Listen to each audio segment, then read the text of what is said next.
Hey everyone. Well, we just did our pre-trip. Showing I'm going to get there at 9:24, but I still got to go up and fuel. I don't know how long that's going to take at this time of morning, and then traffic going down the west side on 465, and then the traffic going towards the city. So I just texted them if that the 11 o'clock was a strict time, or if it was just an estimate for the customer, so they kind of know when I'm going to be there, that if I get there early, they'll still take me.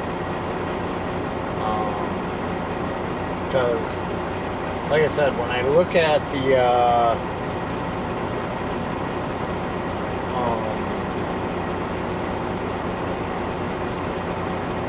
overhead view, where that address says it doesn't really show any docks. So hopefully they got some signs that say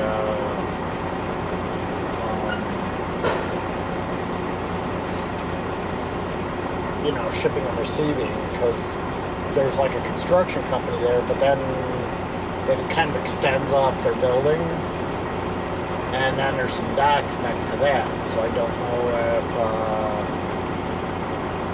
that's part where they actually receive from. So I guess it's one of those things I'll have to wait until I get there and figure it out from there. Right? Now we're up in Chicago. Well, we're on 8094.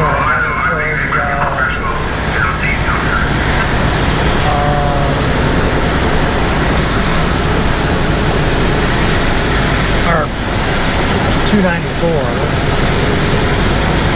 Then we go up to 95th Street, cut across the Harlem, go up to 65th. We go over this delivery.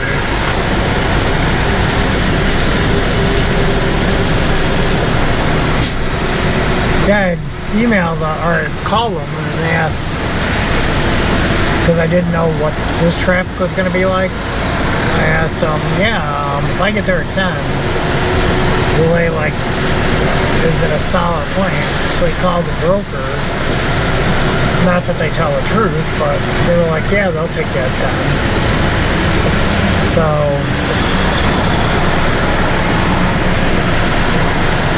just was trying to cover my bases. This is supposed to be they were saying the sign back there's 30 minutes to state line, so.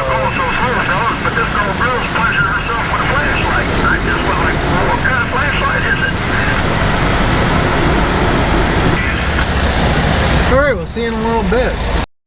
Alright, I'll back in.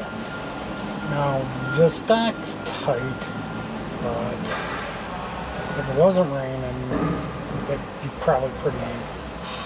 But with the mist getting on your mirrors, your windows, it's a tight dock, and you got to be pretty straight because you're back into a building.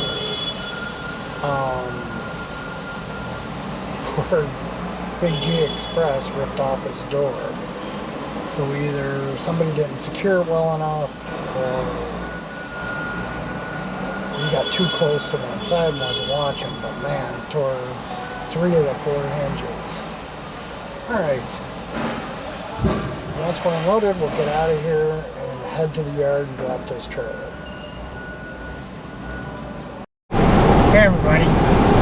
Yeah, I think I'm just going to drop my trailer and freaking go to the yard, and I'll bring this over to International tomorrow morning or Monday morning. Freaking raining. The nuts are out. I'll just come here tomorrow. I just have to get it there by noon. So maybe I'll run down here at 9 o'clock, be here by 10, drive the truck over and drop it off, and then get my Uber back to the yard and go home. Too many crazy people out here. JB Hunt driver up there can't keep it in the lane, and then all of a sudden, out of the blue, he slams on his brakes. And he's in the middle of friggin' lane. Now, I'd say he was screwing with me, but not even close. I was just thinking about switching lanes, or I had just switched lanes. I was like half mile behind him. So it isn't that he's like trying to screw with me. It's just there's nothing around, and he just hits the hooks. I'm like, man, what's your issue?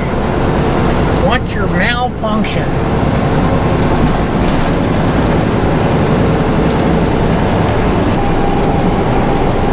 Alright, that's enough ranting and raving. Talk to you later.